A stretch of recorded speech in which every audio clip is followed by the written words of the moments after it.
आदाब दोस्तों, बहुत बहुत स्वागत है आपका हमारा चैनल NHO आवाज़ में। लगातार तमाम वो खबरें हम आपको दिखाते रहते हैं जो खबरें तमाम नेशनल मीडिया छुपा देती है। जी हाँ, लगातार उन मुद्दों को उठाते हैं जो मुद्दे और तमाम मीडिया दबा देती है। ऐसी ही बात करूं मैं मॉब लिंचिंग पर, लगातार मैं वीडियोस बना रहा हूं, चाहे वो मॉब लिंचिंग हो और चाहे हमारी देश की बेटियों के साथ हो रहे बलात्कारों की बात करें। एक दो नहीं, हर सुबह हर शाम हमारी बेटियां, हमारी बहनें, हमारे देश की मासूम बच्चियां उन दरिंदों की शिकार बन जाती है जिसकी आप आलोचना भी नहीं कर सकते। और हां, वही देश में रहने वाले मुस्लिम नौजवान कभी साजिद के नाम पर, कभी राशिद के नाम पर, कभी अखलाक के नाम पर, कभी जुनैद के नाम पर भेड़ियों के भेंट चढ़ जाते हैं सिर्फ इसलिए कि उनके सर पर टोपी होती है, उनके मुंह पर दाढ़ी होती है, वो कुर्ते पजामे की शक्ल में होते हैं। आखिर ये सब क्यों?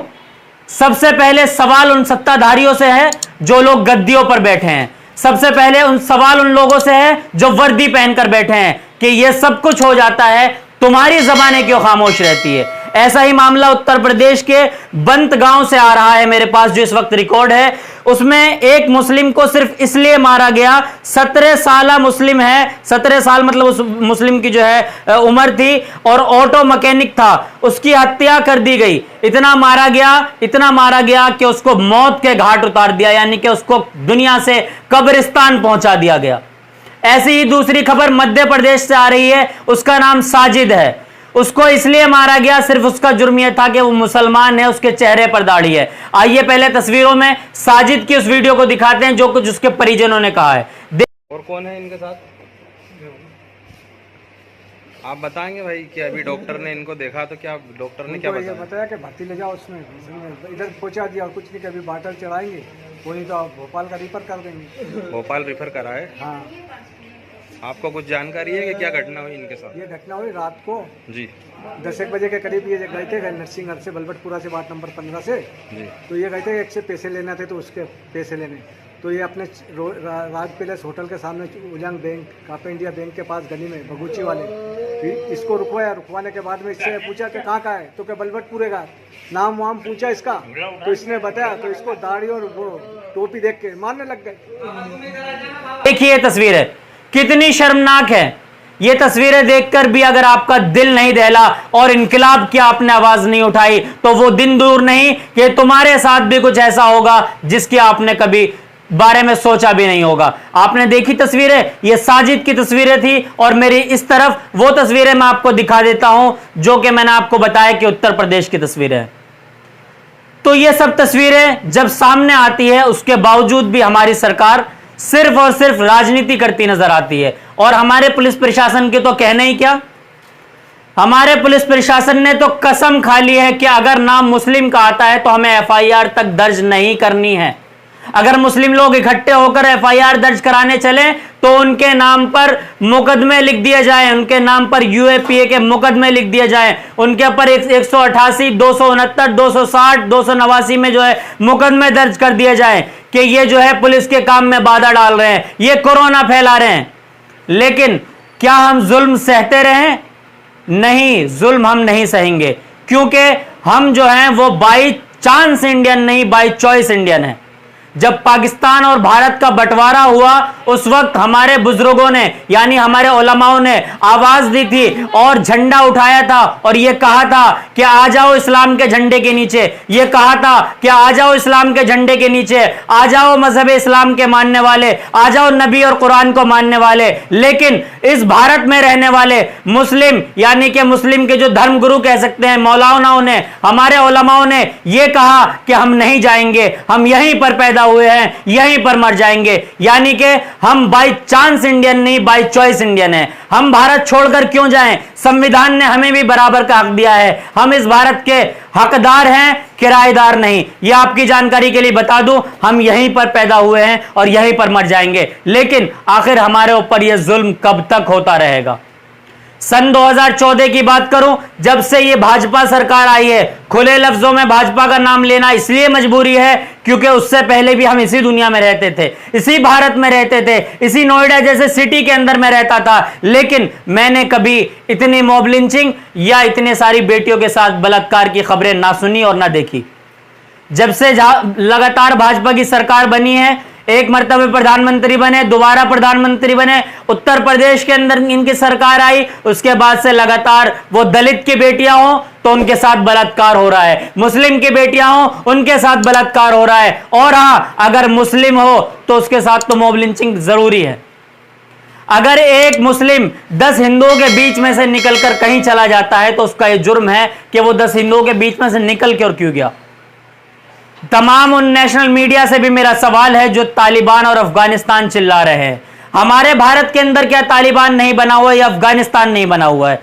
किस चीज से महरूम है हमारा भारत? हमारे भारत के अंदर अगर ये गंगा जमनी तहजीब की मिसाल देने वाला भारत, ये गंगा जमनी तहजीब की मिसाल देने वाले तमाम लोग कहां चले जाते हैं जब किसी एक मुस्लिम की हत्या हो जाती है, जब किसी एक मुस्लिम की बेटी का बलात्कार हो जाता है, जब एक दलित की बेटी का बलात्कार हो जाता है। सिर्फ 2 दिन हाथ में मोमबत्तियां लेकर यह कहना कि justice for Asifa, justice for Rabia, justice for Hathras की बेटी, तो क्या इंसाफ मिल जाएगा? और अगर हां आपको ये उम्मीदें हैं तो आप अपनी उम्मीदें खत्म कर दें, क्योंकि इस तरीके से आवाज उठाने से ना तो किसी बेटी को आज तक और अभी तक इंसाफ मिल पाया है और ना आप आगे की उम्मीद करें, और इस सरकार में तो नहीं मिल सकता, क्योंकि लगातार सरकार जो है उनसे ये आवाज उठाई जा रही है, उनसे ये मांगे की जा रही है कि सरकार के बैठे वो लोग, सरकार में बैठे वो तमाम लोग उन मुद्दों पर आकर कानून बनाएं, यानी कि संसद में बैठकर वो कानून बनाएं जो मॉब लिंचिंग पर हो, वो कानून बनाएं जो बेटियों के बलात्कार से रिलेटिव हो। लेकिन कानून बनाएं कैसे साहब? जब सरकार के विधायक ही सब कुछ करेंगे तो कानून किसके लिए बनाया जाएगा?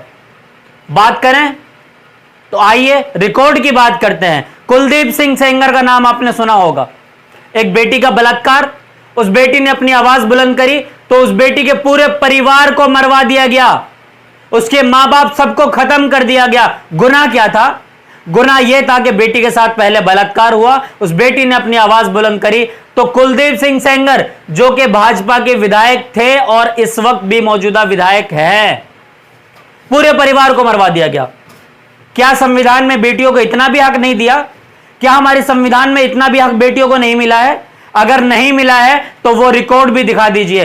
और संविधान में हमारी बेटियों को हक मिला है और तमाम मज़ाहिब के लोग यानी कि हिंदू मुस्लिम सिख ईसाई अगर सभी लोगों को रहने का भी यहां पर हक मिला है तो आखिर वो हक कहां है? और सरकार या हमारे हिंदुस्तान की, हमारे भारत की अदालत उस पर फैसला क्यों नहीं सुनाती?